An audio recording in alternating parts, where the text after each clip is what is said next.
Analista político. Luis es crítico a las reformas. Él dice que no son reformas, que son medidas. Y también le doy las buenas noches a Jorge de Armas, que defiende esas reformas, sí las considera que son reformas. Bienvenidos a los dos. Bueno, terminamos el tema del embargo del que habíamos hablado y vamos a abrirnos a otros caminos. Vamos a entrar de lleno en el tema de la inversión en Cuba. Varias preguntas, varios temas. ¿Quién invierte en la isla? ¿Qué garantía tienen los inversionistas? Y el papel de los cubanoamericanos en el futuro económico de la isla. Y por supuesto, si esas aperturas económicas eventualmente podrían llevar a un cambio político en la isla. ¿Va uno tomado de la mano o no? Vamos a tratar de analizarlo en el programa. Comienzo con De Armas. Las reformas o medidas, como decía Zúñiga el otro día, para muchos son tímidas, débiles, paisaje. La pregunta es, ¿a quiénes benefician realmente estas reformas? Por ejemplo, pueden dar al mundo la impresión de apertura sin perder control en terrenos minados para el gobierno cubano, como la prensa, por ejemplo, canales de televisión, información, que Cuba se abra al mundo, como dijo en su momento el Papa. Oh, bien. Yo creo que las reformas, en sentido general, repercutirán en un beneficio para el pueblo cubano. Y eso es fundamental. Eso es una de las cosas que tiene que quedar clara. Evidentemente, cambios económicos generarán cambios políticos, lo que no significa un cambio de gobierno. O sea, no significa que necesariamente exista una ruptura gubernamental donde el Partido Comunista, las élites de poder se resquebrajen definitivamente y nazca un nuevo tipo de... ¿Tenemos un modelo chino? Yo creo que, si no un modelo chino, un modelo participativo, un modelo más colegiado, donde ciertas estructuras de poder que ya existen, o sea, ciertas estructuras de gestión de poder que ya existen, como el Consejo de Estado, se pueden convertir en más plurales. Todo esto tiene que ser un proceso muy paulatino, un proceso que para mí es, repito, es demasiado lento. Las reformas pudieran ser mucho más rápidas. Pero también ya hay estructuras que se me quedaron un poquito pendientes del último debate con respecto a lo que decía Zúñiga. O sea, en algún momento del debate yo dije, tenemos que ponernos a leer y evidentemente... Vamos con eso más adelante. Vamos a dejar que Zúñiga ahora conteste. Se beneficia al pueblo, nos dice De Armas, y dice que no necesariamente esto va a llevar a unos cambios drásticos en lo que es la estructura de poder en Cuba. Mira, evidentemente no hay nada para el pueblo. Para el pueblo lo que ha habido son las piltrafas que les han tirado de organizaciones de servicios. Ahí yo tengo la lista de 300 y pico de variedades de cuentapropistas que pueden tener, y todas son de servicios, no pueden asociarse unas con otras, no pueden crear compañías, no pueden crear nada. O sea, tú lo que es un timbiriche para que tú resuelvas este problema y que nosotros podamos descargar el 1 o 1,5 millones de empleados que queremos quitarnos de arriba, porque el déficit del presupuesto está en 3.900 millones de pesos y hay que quitarse trabajadores de arriba, de las nóminas. Hay que quitarse, porque eso es el 4.7% del Producto Interno Bruto de Cuba. Hay que quitarse toda esa gente. Entonces, esto es lo que le están dando al pueblo de Cuba. ¿Qué es lo que quiere el régimen? Inversión extranjera. ¿Qué tipo de inversión? Muy selectivamente, eso está muy claro, y aquí tiene los esquemas de las inversionistas extranjeros en Cuba. Vamos a tocar ese tema a fondo, más en detalle, más adelante, Luis. El tema, vamos a contestar un poco lo que estaba diciendo él, que esto no va a producir cambios políticos. Indiscutiblemente que no. El control político del país se va a mantener, igual que los chinos los han mantenido, los vietnamitas los han mantenido. Cuba es y China. No viene, Cuba es China. No va a ser exactamente China, pero el esquema que ellos tienen es un tanteo en esa dirección de cómo traigo inversionistas extranjeros que no se metan en los asuntos internos del país, que no se mezclen en política, que no me traten de usar su poder económico para producirme influencias políticas en el país, que no se relacionen ni con los grupos disidentes ni con los grupos opositores, que no me creen olas ni me creen problemas. Por eso es que esta reforma o estas medidas, esto que está pasando en Cuba, es simplemente paños para resolver el problema crítico que paños tiene. Calientes. Absolutamente. Esto es una curita a la cómo herida. puedo resolver mi problema y cómo le doy un vientecito a la población. De Armas, el tema que quería tocar. El otro día se suscitó una controversia entre los dos sobre quién tenía el control de las empresas, ¿no? Sí, pero él lo ha mencionado ahora, Es cierto que la mayoría de los rubros permitidos en el trabajo por cuenta propia son de servicios, al igual que las cooperativas. No obstante, la ley, y de hecho ya existen 4 cooperativas industriales.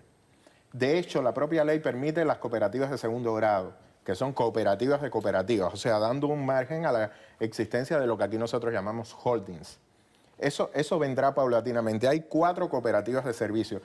Además, estas cooperativas de servicio legalmente pueden ser sujetas de la inversión extranjera, al igual que las cooperativas de ¿Quién tiene el control de las empresas? De las empresas, ¿de qué tipo de empresas? Las La cooperativas que va- están una que en manos vaya no estatales. Un inversionista extranjero, ¿cada negocio se negocia, valga la redundancia, Sí. por separado? Sí. Es individual cada uno. Cada propuesta de inversión es totalmente decidida de una manera Agrícolamente individual. hay 4 Una diferentes. cosa que quería decir, porque yo siempre me quedo callado cuando él me interrumpe. Intentemos no interrumpirnos como la última vez, porque yo por educación me quedo callado, pero... No, pero no te interrumpí ahora, fui yo el que le di el Me paso. a él. preguntó bueno, algo, vale. Pero bueno, que quede... No, lo que quería concluir es que tienes razón en que la mayoría de los rubros son en el sector de servicio, que existen los industriales, pero que la inversión extranjera, donde más pudiera pecar digamos, de resquemor, es en el área de de las garantías que se le ofrece al inversor extranjero. O sea, Cuba está trabajando en este sentido en 2 variantes posibles. La primera es en una reestructuración de su deuda, que el propio Raúl Castro decía que se ha ido pagando poco a poco, lo cual le ha dado, digamos, que ciertos márgenes de credibilidad en el Club de París. O sea, de cara a Europa hay como pagos constantes de la deuda, y estos pagos que no están generando en este momento ningún tipo de beneficio financiero para Cuba, sí consolidarán lo que viene a ser un respaldo de crédito en un futuro, yo creo que bastante Además, eso viene cercano. muy bien con el levantamiento de la posición común y de restablecer una serie de relaciones con Europa. por supuesto. Políticamente trabajamos en estructura, nada está suelto. Mira, precisamente él mencionó uno de los pocos aspectos positivos que yo he visto en este proceso, que es el de entender de que la deuda había que resolverla de alguna forma.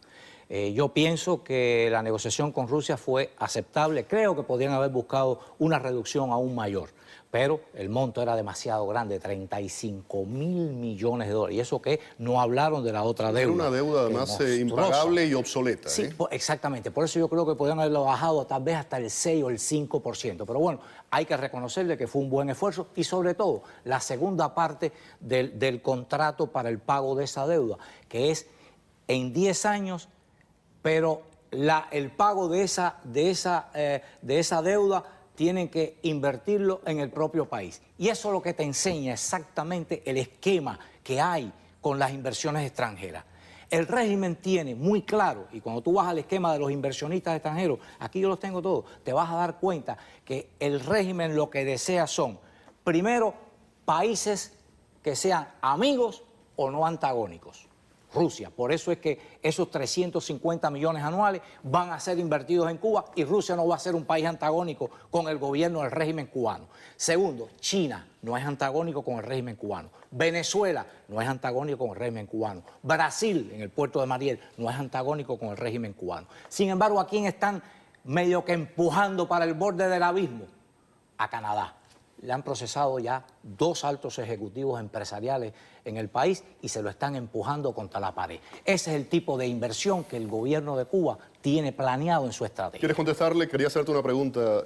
Solo una cosa, sí. a mí me parece que está especulando en demasía. O sea, Canadá hoy mismo está entre los 5 primeros socios comerciales de Cuba. No es el país con más inversores cuestionados, el cual es España.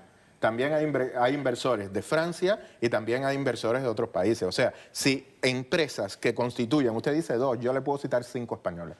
Si usted dice que un empresario cualquiera, en cualquier país del mundo, comete errores, desvía capitales y se involucra en asuntos, digamos, que no están de acuerdo con la legalidad de esos países, evidentemente van a ser procesados. Ahora, ¿quién invierte en Cuba? Además de mano de obra barata, los cubanos no tienen sindicatos o derechos como en otros lugares del mundo. ¿Qué otros beneficios tienen los inversionistas? O sea, el lunes pasado él mencionaba el caso del chileno de Max Marambio, juzgado en ausencia, amigo personal de Fidel Castro, en un país en el que no hay separación de poderes. ¿Cómo se sabe que mis intereses como inversionistas, estamos hablando en el plano de los negocios hoy día, están representados correctamente?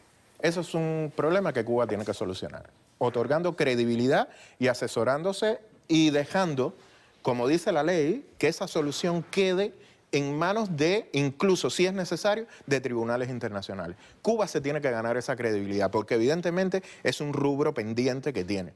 Es uno de los graves problemas que puede condicionar la inversión. Otro aspecto en los cuales Cuba debiera trabajar es en la propia discrecionalidad de la ley, lo cual es un defecto. O sea, que hay hasta 7 puntos entre el deseo de invertir y la posibilidad de invertir. Eso evidentemente son carencias. Son carencias que protegen algo que quizás no me interpretaste precisamente. Habrá cambios políticos. Toda reforma económica lleva consigo cambios políticos, es inevitable. El punto es que yo creo que no habrá cambios gubernamentales estridentes en la estructura de poder. Pero sí, evidentemente es un rubro pendiente, Cuba tiene que trabajar. No me quiero salir del tema económico, pero en Cuba no hay, y tú lo conoces perfectamente esto bien, no hay un Adolfo Suárez o un rey para hacer una transición a ese estilo. De momento no lo conozco. Ojalá me lo... Pero, no podemos, o sea, Cuba y España obedecen a realidades totalmente diferentes. La España, bueno, no nos vamos a poner a hablar de historia, sí, pero la España de Franco, la España pre-transición, era una España industrial, una España obrera, y una España con 2 sindicatos como UGT y Comisiones Obreras que llevaban, y el Partido Comunista también en el exilio con Carrillo Santiago y la Pasionaria, que llevaban otro tipo de cosas. Cuba evidentemente no está en esa coyuntura. De hecho, políticamente hablando, hoy no vivimos un momento de grandes rupturas sociales, cuando el movimiento obrero está depauperado y no existe, no en Cuba, no existe a nivel mundial. Hemos hablado de varios temas, Bueno, Luis. sí, lo quería decirle específicamente. Mira, el fundamento para la inversión extranjera y en sentido general cualquier inversión, son 2 aspectos fundamentales. El primero es el respeto al derecho de propiedad y el segundo es las garantías legales para ambos. Yo le mencionaba a él, no hay separación de poderes, como yo sé que mis intereses van a estar bien representados. Entonces, no hay garantías para la propiedad privada. Sabemos todo en Cuba que te confisca. El proceso a los 2 canadienses lo tienes una evidencia ahora. Mismo hay uno que está posiblemente lo van a condenar a 20 años y ya lo perdieron todo. Segundo, lo que hizo el propio gobierno de Cuba a finales del 2009, que congeló todas las cuentas de las empresas extranjeras en Cuba, $1.000 millones congelados. Y entonces después, al año siguiente, en 2010, se aparecieron con un programa de cómo te lo voy a devolver en un periodo de 5 años, que eso es inaceptable como propiedad privada, eso es totalmente violación de los más mínimos derechos de propiedad privada, que es el dinero. Y el segundo, los legales. No está establecido que las disputas se resuelven en tribunales cubanos y en el momento que haya que apelar a un árbitro internacional tiene que ser escogido por el gobierno de Cuba y aprobado por el gobierno de Cuba. Quiere decir, y todos sabemos quiénes pueden ser o quiénes van a ser y cuál va a ser el resultado. O sea, esto es la crónica de un desastre anunciado. Tengo que ir a una pausa, vamos a regresar con el tema y vamos a hablar un poco de los cubanoamericanos deben ser parte de esa inversión. La ley no los excluye, sin embargo, hasta ahora no ha sido así. Vamos a la pausa y volvemos.